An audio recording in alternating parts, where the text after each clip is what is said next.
दूर कहीं एक जंगल में एक चिड़िया और उसके नन्हे मुन्ने प्यारे प्यारे 7 बच्चे रहते थे। चिड़िया अपने बच्चों का खूब लाड़ प्यार करती और उनका अच्छे से ख्याल रखती। अक्सर चिड़िया को घास फूल लाने के लिए घोंसले से बाहर जाना पड़ता। तब उसके छोटे छोटे बच्चे घर पर अकेले ही रह जाते। चिड़िया जानती थी कि जंगल में बहुत सारे बदमाश पंछी भी रहते थे और उनसे उसके बच्चों को खतरा है। वो हर बार इसी चिंता में रहती। उसको पता था कि बड़े पंछियों की नजर उसके प्यारे बच्चों पर है। लाडो चिड़िया अपने बच्चों को खतरों के बारे में बताती और अलग अलग पशु पक्षियों के बारे में जानकारी देती, ताकि बच्चे सारे जंगल के पशु पक्षियों के बारे में अनजान न रहे। ऐसे ही एक दिन, घर का अनाज खत्म होने वाला है। मुझे बाहर जाकर कुछ दाना पानी इकट्ठा करना पड़ेगा ताकि मेरे बच्चे भूखे न रहे। मैं अनाज इकट्ठा करने के लिए घर से बाहर जा रही हूँ। तुम सब घर पर ही रहना और दरवाजा अंदर से बंद कर लेना। अगर कोई अनजान आए तो दरवाजा मत खोलना। मैंने तुम्हें जो खतरों के बारे में जानकारी दी है उसे याद रखना। हाँ माँ, हम याद रखेंगे। हाँ माँ, हम याद रखेंगे। पर माँ, जब तुम घर वापस लौट आओगी तब हम तुम्हें पहचानेंगे कैसे? मैं अपनी आवाज निकालूंगी। जब तक तुम्हें समझ में नहीं आए कि ये तुम्हारी माँ की आवाज है, तब तक दरवाजा नहीं खोलना। हाँ माँ, आई बात समझ में। ठीक है, अब मैं जा रही हूँ। दरवाजा बंद कर देना। लाडो घोंसले से बाहर चली गई। बच्चों ने अंदर से दरवाजा बंद कर दिया। चलो, माँ के आने तक हम कुछ खेल खेलते हैं। हाँ, चलो चलो। कोई तकिए पर नाचने कूदने लगा, कोई अपने डॉल के साथ खेलने लगा, तो कोई घास की तीलियों से घोंसला बनाना सीख रहा था। एक बच्चा तो अपने घोंसले में जाकर कंबल ओढ़कर सो गया।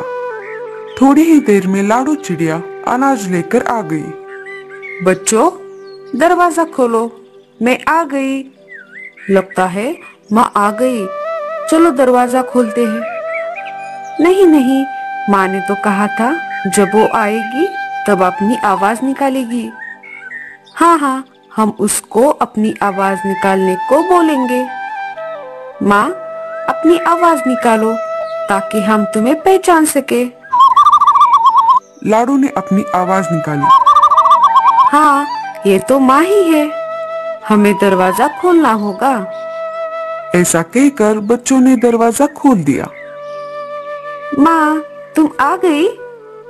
हाँ मेरे बच्चों, मैं आ गई। चलो अब खाना खा लो। बच्चों ने अनाज खा लिया। रात हो गई थी। चलो बच्चों, अब सो जाओ। दिन भर खेल कूद करते रहते हो। घर का सारा सामान फिर मुझे लगाना पड़ता है।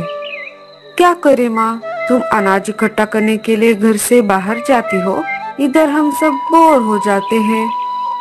हाँ, मुझे पता है सब। मैं बाहर जाती हूँ, ये तो एक बहाना है खेल कूद करने का। चलो अब सो जाओ।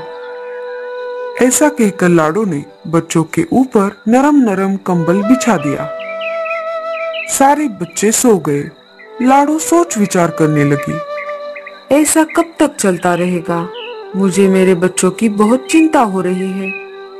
सुबह हो जाती है। चलो बच्चों, अब मैं बाहर जा रही हूँ।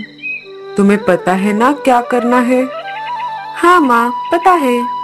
तुम हमारी चिंता मत करो, हम अंदर से दरवाजा लगा देंगे। जब तक तुम्हारी आवाज नहीं आती तब तक दरवाजा नहीं खोलेंगे। मेरे प्यारे होशियार बच्चे। ऐसा कहकर लाडो घर से बाहर चली गई। बच्चों ने दरवाजा बंद कर दिया। तो ये बात है, बहुत दिनों से मैं देख रहा हूँ इस चिड़िया ने तो अपना खूब दिमाग लगाया है, पर मैं भी कम होशियार नहीं हूँ। देखो अब मैं कैसे सारे बच्चों को फंसा लेता हूँ, फिर उन्हें पकड़कर बड़े चाव से खाऊंगा। चील घर के सामने आ गया और जोर से पुकारने लगा।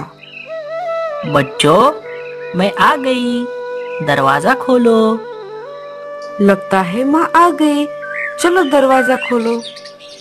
हाँ, पर माँ ने तो आवाज ही नहीं निकाली। माँ, अपनी आवाज निकालो ताकि हम तुम्हें पहचान सके। अरे ये बच्चे भी ना बहुत होशियार हैं। मुझे उस चिड़िया की आवाज निकालनी होगी।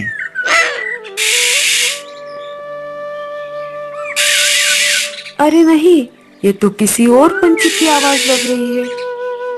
हाँ हाँ, ये माँ नहीं है। तुम हमारी माँ नहीं हो। चले जाओ वापस, हम तुम्हारे झांसे में नहीं आने वाले। अरे रे, ये बच्चे तो मुझसे भी ज्यादा होशियार निकले। एक तो मुझे भूख लगी है और ऊपर से ये तेज बारिश भी शुरू हो गई। मैं एक काम करता हूँ, भूरे के पास चला जाता हूँ। भूरा कौवा मेरी अवश्य मदद करेगा। ऐसा कहकर चील भूरे के पास चला जाता है। भूरा अपने घोंसले में घोड़े बेचकर सो रहा था। भूरे, अरे ओ भूरे, ये ऐसे नहीं उठेगा। इसके मुंह पे अभी पानी डालता हूँ, तब ये नींद से उठेगा। चील भूरे के ऊपर बारिश का पानी डाल देता है। कौन है? किसने मुझे जगाने की हिम्मत की? अरे मैं हूँ, तेरा दोस्त चीलू। क्या यार, ऐसे कौन उठाता है? क्या करूँ दोस्त, काम ही कुछ ऐसा है। ऐसा कौन सा काम है जो तूने मुझे इतनी मस्त नींद में उठाया? मैंने सुना था तुम्हें खाने में चिड़िया के बच्चे बहुत पसंद है। हाँ यार, पर क्या करे, आजकल की चिड़िया तो बहुत होशियार हो गई है।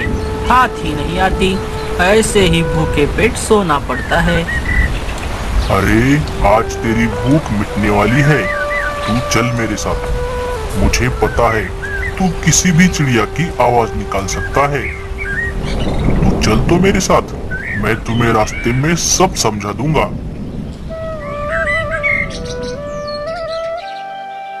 इधर लाडो चिड़िया के बच्चे अपने माँ का इंतजार कर रहे थे। तभी चीलू और भूरा वहां आ जाते हैं। चीलू ने भूरे को सब समझा दिया था। चल, अब जैसे मैंने कहा वैसा कर और जादू देख।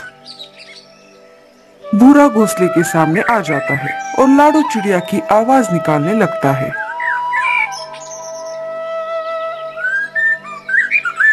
अरे वाह, लगता है माँ सच में आ गई। बच्चे बहुत देर से भूखे थे। माँ, क्या तुम आ गई? हाँ बच्चों, मैं आ गई। अब जल्द से खोलो दरवाजा, मैं तुम सबके लिए बहुत सारा खाना लेकर आई हूँ। बच्चों ने दरवाजा खोल दिया। जैसे ही दरवाजा खुल गया, दोनों जल्द से अंदर चले गए। उन दोनों को देखकर बच्चे बहुत डर गए। वो उड़ भी नहीं सकते थे, इसलिए वो इधर उधर कूदने लगे। चल भूरे, जब तक चिड़िया वापस आ जाए उसके पहले इन्हें लेकर चलते हैं। भूरे ने सारे बच्चों को थैली में डाल दिया। उनको लेकर दोनों वहां से भाग गए। जब वो दोनों उड़कर जा रहे थे, तभी लाडो चिड़िया ने उन्हें जाते हुए देख लिया। ये क्या बात है? ये दोनों यहाँ कैसे आ गए? मुझे कोई गड़बड़ लग रही है। लाडो जल्दी से घर के पास आ जा। उसने देखा घर का दरवाजा तो पहले से ही खुला था। वो घर के अंदर चली गई। अरे नहीं, ये क्या हो गया? मुझे लगता है ये चीलू और भूरे का ही काम है। मुझे अभी के अभी जाकर बच्चों को बचाना होगा, नहीं तो वो दोनों मेरे बच्चों को खा जाएंगे। लाडो तेज उड़ते हुए दोनों के पीछे निकल पड़ी। उसे बस अपने बच्चों की चिंता हो रही थी। कालू बारिश की वजह से अपने घोंसले में बैठा हुआ था। तभी उसे लाडो चिड़िया तेज उड़ते हुए आती दिखाई दी। अरे लाडो, रुको, इतनी जल्दी में कहाँ जा रही हो? कालू बाहर आ गया। क्या हुआ लाडो, इतनी तेज बारिश चल रही है और तुम फिर भी उड़ती हुई जा रही हो? मुझे जाने दो। मुझे लगता है चीलू और भूरे ने मेरे बच्चों को पकड़ लिया है। मेरे बच्चे खतरे में हैं। हाँ लाडो, मैंने अभी उन दोनों को यहाँ से उड़ते हुए जाते देखा। उनके हाथ में कोई बड़ी चीज थी। तभी मुझे थोड़ा शक हुआ था। हाँ कालू भैया, इसलिए मैं इतनी जल्दी में थी। वो दोनों मेरे बच्चों को कुछ नुकसान पहुंचाए, इससे पहले मुझे उन दोनों को सबक सिखाना पड़ेगा। नहीं लाडो, ये समय अपनी शक्ति दिखाने का नहीं है। इस समय हमें युक्ति से काम लेना होगा। हम दोनों मिलकर भी उन दोनों का कुछ नहीं बिगाड़ सकते। क्या तुम्हें मुझ पर विश्वास है? हाँ कालू भैया। तो एक काम करो, तुम राजा के पास चली जाओ। उन्हें लेकर तुम चीलू के अड्डे पर आना। तब तक मैं उन्हें संभालूंगा। हाँ कालू भैया, आप जैसा कहते हैं मैं वैसा ही करूंगी। तब तक आप मेरे बच्चों का ख्याल रखना। ऐसा कहकर लाडो राजा के पास चली गई और कालू चीलू के अड्डे की तरफ निकल पड़ा। इधर चीलू और भूरा कौवा अपने ठिकाने पर पहुंच चुके थे। भूरे, क्या हुनर है रे तेरे पास? तेरी वजह से आज हमें पेट भर बच्चे खाने को मिलेंगे। हाँ यार, तुमने भी कमाल कर दी। इसमें हम दोनों का बराबर दिमाग लगा है। तभी कालू कौवा वहां पर आ गया। अरे, ये कमबख्त कहाँ से आ टपक पड़ा? क्यों भूरे, क्या चल रहा है? मुझे तो लगता है तुम्हारी पार्टी चल रही थी। मैं खाली कबाब में हड्डी बन गया। चलो, यहाँ से निकलना ही बेहतर है, वरना तुम दोनों कहोगे बने बनाए घर में सांप घुस गया। हाँ, ठीक ही कहा तूने। चला जा यहाँ से। हाँ हाँ, वैसे भी कौन रुकने वाला है यहाँ पर मेरे दिमाग में एक शंका थी, मुझसे रहा नहीं गया, इसलिए मैं पूछना चाहता हूँ।